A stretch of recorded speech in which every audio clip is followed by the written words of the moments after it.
নমস্কার, নিউজ ভ্যানগার্ডের পর্দায় প্রত্যেককে স্বাগত জানাচ্ছি। এই মুহূর্তে আপনাদের সাথে আমি রয়েছি অঙ্কিতা। চোখ রাখছি এই মুহূর্তের গুরুত্বপূর্ণ সংবাদের দিকে। প্রথমেই চোখ রাখছি পশ্চিমবঙ্গের দিকে, কারণ রাজ্যে অশান্তির কথা মাথায় রেখে এবার মালদার চাঁচল সদরে হাটখোলা ময়দানে ইমাম মুয়াজ্জবদের পক্ষ থেকে এক সভার ডাক দেওয়া হয়েছিল, কিন্তু আপাতত তা বাতিল করা হয়েছে, অর্থাৎ সেই সভা বাতিল করা হয়। ইমাম মুয়াজ্জিনদের পক্ষ থেকে আলোচনার পর এই সিদ্ধান্ত জানানো হয়েছে। থানা কেউ এই সংক্রান্ত লিখিত জমা দিয়েছে উদ্যোক্তারা, তবে যারা এই জমায়েতে আসার ছিল তারা যাতে না আসে সে অনুরোধও করা হয়েছে। সকলকে শান্তি সম্প্রীতি বজায় রাখার অনুরোধ করা হয়েছে। তবে এই অশান্তিকে কেন্দ্র করে কি বলছেন সংশ্লিষ্টরা, শোনাচ্ছি।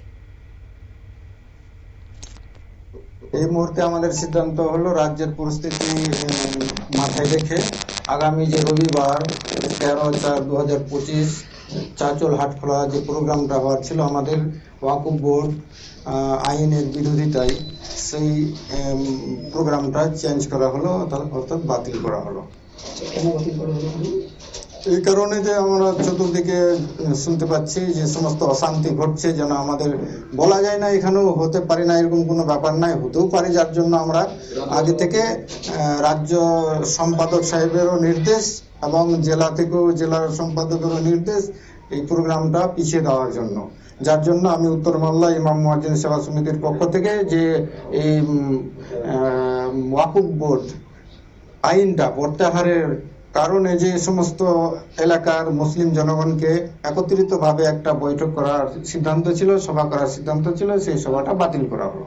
আগামীতে আমরা চিন্তা ভাবনা করে আবার সেই ডেটটা জানিয়ে দেওয়া হবে সকলকে। পরিস্থিতি শুরু হয়েছে, কিন্তু পরিস্থিতি এটা বাধ্য হলো, যেহেতু আমরা চাই না যে মানুষের অমঙ্গল হোক। আমরা এখান থেকে বার্তাটা পৌঁছাতে চাই, এখনো ঠিক হয়নি। সেটা আমরা 16 তারিখে সিএম ম্যাডাম ডেকেছেন আমাদের কলকাতা স্টেডিয়ামে, ওখানকার প্রোগ্রামটা হওয়ার পরে আমরা চিন্তা ভাবনা করবো। তারপরে আপনারা শুনলেন তাদের বক্তব্য। পশ্চিমবঙ্গের মালদা জেলায় ইমামদের পক্ষ থেকে কিন্তু এই সভা বাতিল করে দেওয়া হয়েছে। তার কারণ মুর্শিদাবাদ সহ পশ্চিমবঙ্গের বিভিন্ন জায়গায় আন্দোলন এবং বিভিন্ন জায়গায় চলছে বিক্ষোভ কর্মসূচি। তাই এই বিষয়গুলিকে সামনে রেখেই কিন্তু এই সম্পূর্ণ সভা বাতিল করা হয়েছে, সে কথাই জানাচ্ছেন ইমামরা। নিয়ে নিচ্ছে ছোট্ট একটি বিজ্ঞাপন, বিরতির সঙ্গে থাকুন।